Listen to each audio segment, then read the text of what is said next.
À l'occasion des assemblées annuelles de la BAD, la question de la démographie en Afrique a été débattue. L'Afrique dispose de la population la plus jeune au monde. 2/3 de sa population totale a moins de 25 ans.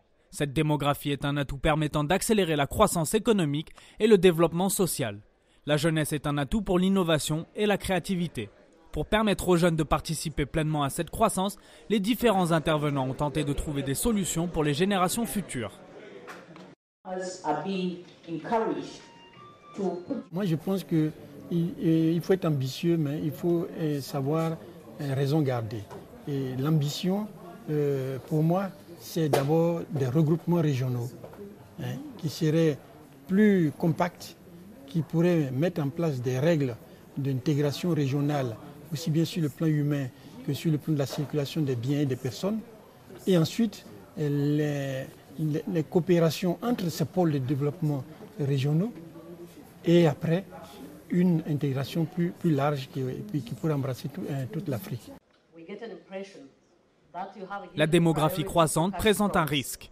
Le manque de possibilités d'emploi face à la croissance peut freiner les efforts fournis au niveau régional. Pourtant, l'Afrique n'est plus fermée sur elle-même et s'ouvre au monde.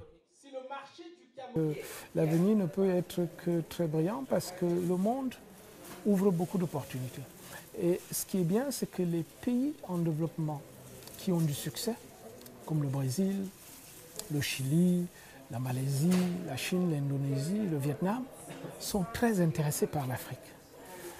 Pas seulement comme des marchés potentiels, mais aussi comme des lieux où ils ont la responsabilité de partager une expérience. Pour créer une vraie impulsion, les États doivent investir. Et pour Bineta Diop, fondatrice de l'ONG Femmes Africa Solidarité, le meilleur investissement reste l'investissement humain. Si on veut que la croissance économique de l'Afrique qu'on voit actuellement, que ça se transforme en une croissance sociale, ça veut dire que l'économie aille à la base et qu'on ait de l'emploi, à ce moment, il faut investir. Et investir sur qui, c'est investir sur la population. Plus de 10 millions de jeunes arrivent sur le marché du travail chaque année en Afrique. Il est nécessaire que la situation actuelle change rapidement.